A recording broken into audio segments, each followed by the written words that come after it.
President Trump is urging negotiators meeting in Egypt today to, quote, move fast. This is amid all these hopes that an agreement can be reached to bring an end to the war in Gaza after Hamas said it had accepted some elements of the White House's 20-point peace plan.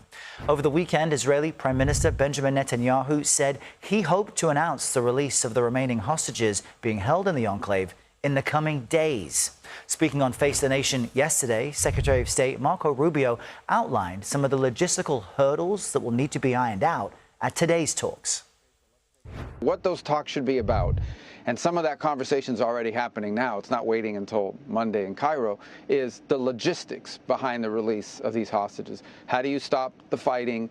Who's going to go in and get them? When are they going to be released? Where are they picked up? What are the processes for this? CBS News reporter Haley Ott is following developments for us from Tel Aviv and joins us from there now this morning. Good morning, Haley. I'm wondering what the mood is in Israel now about the prospects for a peace deal. We've been here before, but perhaps there's a greater sense of hope. You tell me.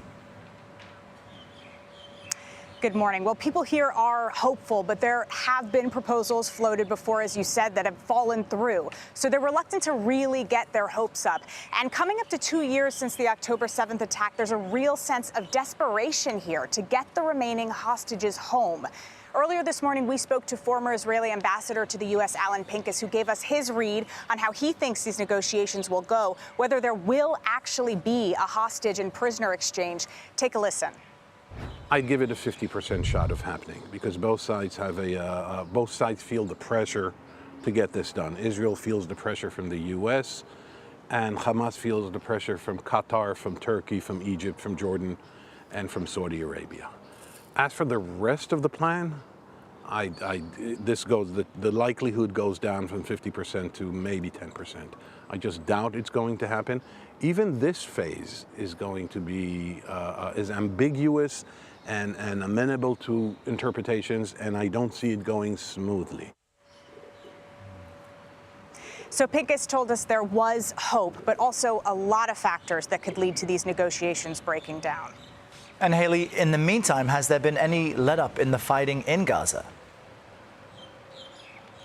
Well, we were near the border with Gaza yesterday and heard and felt a number of very large explosions. And our sources there say while there have been fewer strikes since the proposal was announced, strikes are continuing. At least 24 people were killed in Gaza in the last day, according to health officials there. And an Israeli government spokesperson said certain kinds of bombings had stopped, but that there currently is no ceasefire in Gaza. All right, Haley Ott, live for us in Tel Aviv. Thank you, Haley.